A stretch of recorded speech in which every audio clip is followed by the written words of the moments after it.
So there I was, standing outside of an airplane as it was flying through the sky.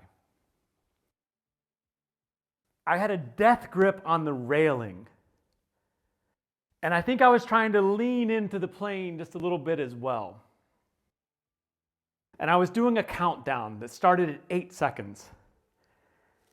And I'm just squeezing onto the railing. I'm looking out over the wing. I'm looking at these beautiful mountains. I'm looking way down below me at the ground.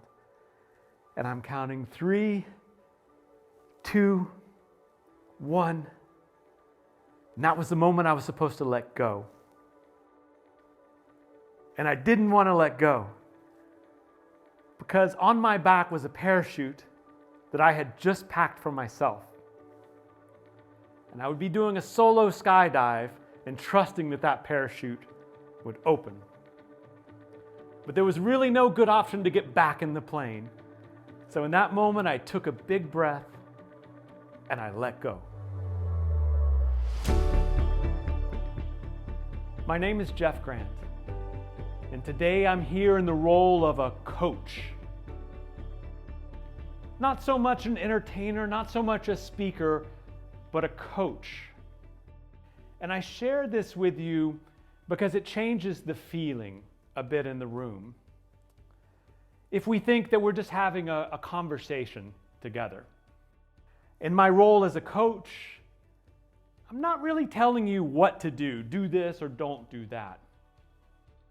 I'm inviting you to think and to shift your mind into a mode where you can start connecting dots and maybe finding insights that will help you on your journey. I'll share some stories today, and as you hear the stories, I just invite you to open your mind and think, what thought does that bring, and how could I bring something into my life that will help? That will help in your personal life, in your family life, with your dreams, in your professional life. I'm here today as a coach to support you, to serve you. I spend my life, and I work a lot with clients who spend their lives in a world of epic challenges, endurance events, adventures. We get a lot of joy, we get a lot of excitement out of this world. We sign up for events, we dream up big adventures, we put a plan in place, and we prepare for the adventure. And then the event arrives, and when we're deep in the experience, deep in the moment, all bets are off. And this is where the real fun begins. I've spent a few decades now in this world. I've learned a lot. I've made a lot of observations. And one of the biggest lessons I've learned is that growth happens when you receive adversities. We know this. You receive a challenge, you receive adversity. But growth happens when the adversities you receive aren't the ones that were on the menu, not the ones you expected and that you prepared directly for. It was the unexpected adversities. This is what creates growth that goes far beyond the activity you're doing and connects into other parts of your life. And it's the kind of growth that makes a difference over years and even decades. I'll share a story as an example.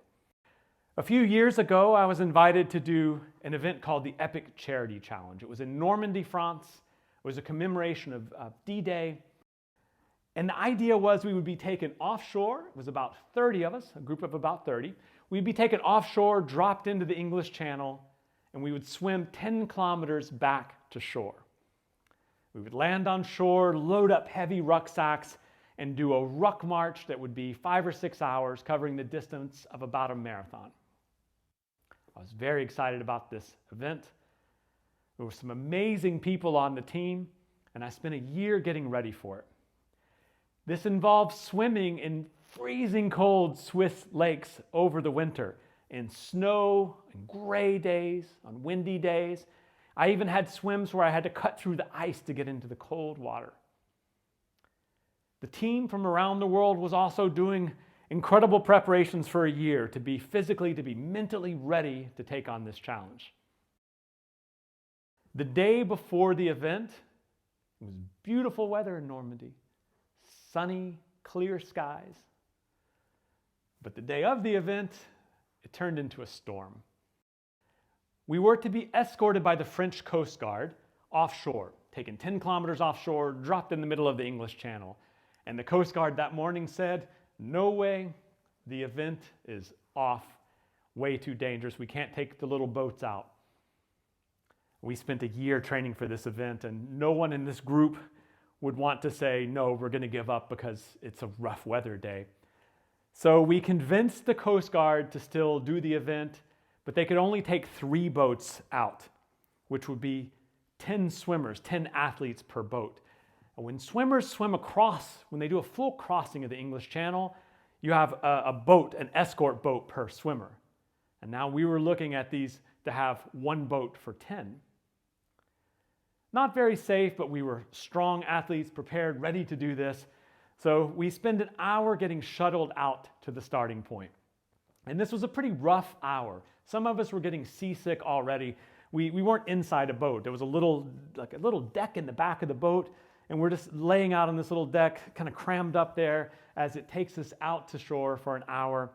And it's just rocking back and forth. And we were all thinking, as we were starting to get seasick already, let's just get in the water. Let's just get in the water and start this thing. So they say, go, and we jump in the water. From 10 kilometers offshore, you can't see the land. You can't really see anything. There were moments you could barely see your swim buddy near you, much less the rest of the group, much less the boats. To even see the boats, you would have to wait until a wave lifted you up, and then you could see, oh, the boat's there, go left, go right. We swim for an hour. Seems okay. It's rough water. All of these adversities at this moment, they were on the menu. These are things that we expected. No one was complaining. And suddenly there's a Coast Guard boat next to each of us, and they're pulling us out of the water. We're resisting. Like, no, we don't want to stop. But they said, you have to come out now. It's way too dangerous.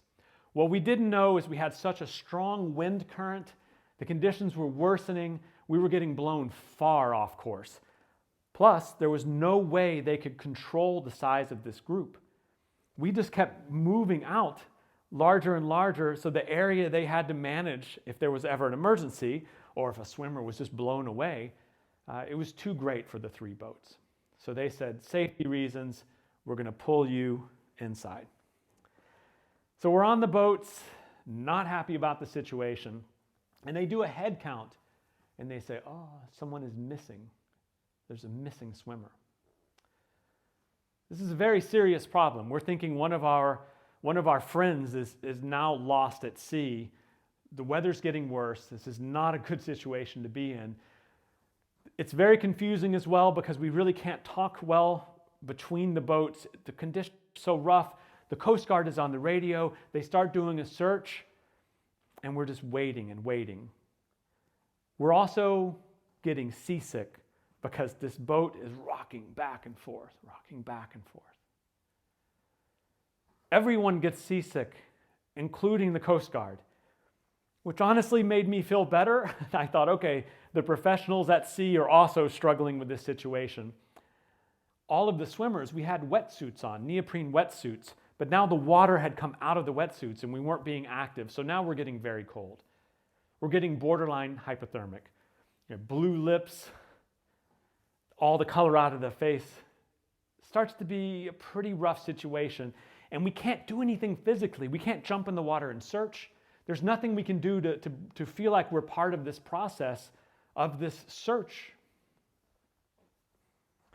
Well, an hour passes, and we all learn that there actually is no one missing. It was a mistake in the counting. This is great news. So, first of all, there's no friend that's missing. We couldn't figure out who was missing in the moment anyway, and now we know no one is missing. We're happy about that. But we're also, all of us are feeling pretty sick at this moment. All of us are very cold at this moment and we want to take action. We need to do something. We need to get back on the menu with the adversities that we had trained for, that we were ready for. What had just happened that past hour, that wasn't on the menu. We didn't directly prepare for that scenario, but it's the adversity we got in that moment. The Coast Guard now tells us, it's over, we take you back to the harbor. And it's going to be an hour or two to get back to the harbor. We're miserable in this condition now, happy that no one's lost, but we're feeling very uncomfortable and we want to get back on the mission. We want to do the thing we've been training to do. So we argue with the Coast Guard and eventually they say, fine, we can see land now. It's too dangerous for us to get any closer with the boats, so anyone who jumps in the water now, you're on your own. We're not going to save you. That was the vibe, the feeling we were getting, and we decided we're getting in the water because now we can take action. We can do what we trained to do. We jump in the water and we start swimming. It felt great. It's a rough sea, it's a cold sea, and there was no better feeling than getting off the boat and starting to do the work again. We got back on the menu. We were on the adversity menu and super happy about it. We built up the heat in the body again and we finished the job. We made it to shore. We loaded up the heavy rucksacks.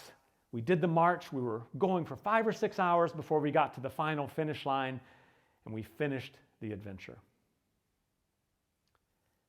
This experience really touched me, and it touched me in that it was the adversity that wasn't on the menu that meant everything in the end.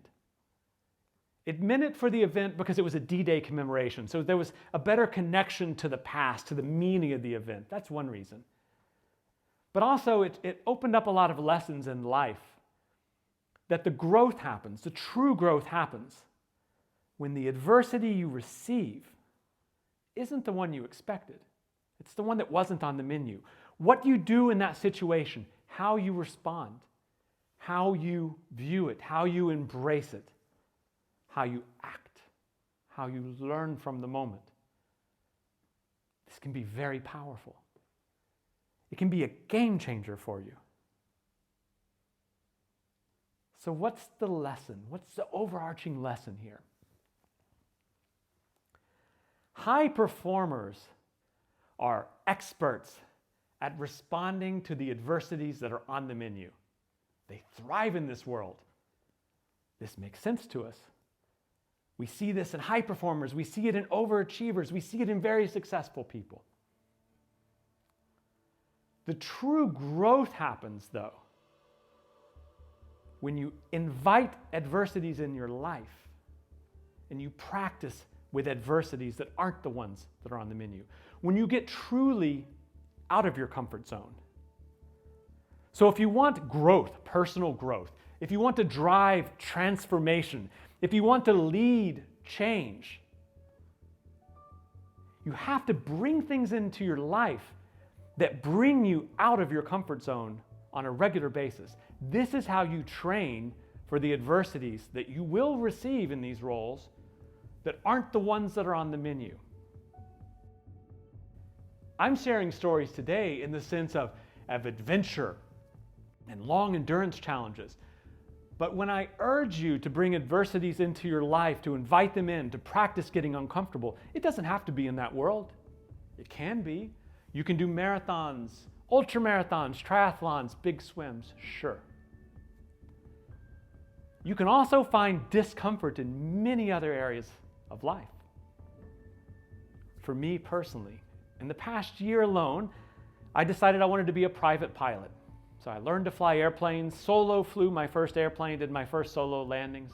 Amazing experiences. I learned a lot about it. Definitely out of my comfort zone. I learned to be a skydiver.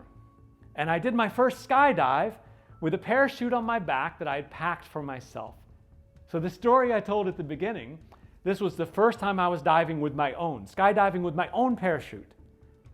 I took a course. A day and a half I learned how to pack a parachute. And then at the end of the course, the instructor said, okay, nice work unpacking that parachute. Get in the plane and jump out of the plane with your own parachute on.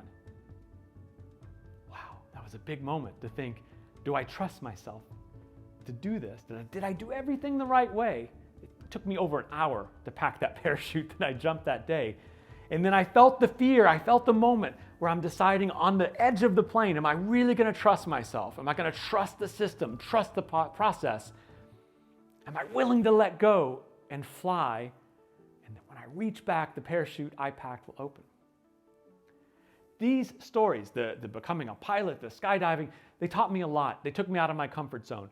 But nothing took me out of my comfort zone as much as writing a song and then recording that song about a tough moment in life. The moment that touched me the most in a year of taking on some bucket list challenges, some challenges where I'm a person who likes to get out of his comfort zone. I was doing lots of these things. The one that touched me the most wasn't sports. It wasn't in an adventure. It was in expression. It was in telling a story. It was in performing. Now, I share this with you, bringing us back to insight mode, to think what kinds of discomfort areas, what does it look like to step outside the comfort zone for different people? There are major lessons that you can bring into your life. There are new connections you can make in your mind when you spend a little extra time and effort in the world of discomfort. What we're very good at, what high performers are really good at, is finding more discomfort to bring into their lives that fits the menu. Okay, work harder? Sure. Take on more projects? Got it. Work out more? No problem. That's within the menu. It gets to be challenging when you start looking outside the menu. That's where the true discomfort is. It could be having difficult conversations. It could be spending time alone in nature or without devices for some number of hours or days. It could be opening yourself up to true vulnerability. This is where discomfort is for many of us. This is where discomfort outside the menu is for many of us. And this is where true growth can happen. And that's the world that I invite you to give extra attention to explore more in, and to open your mind to have more of in your life. Thank you.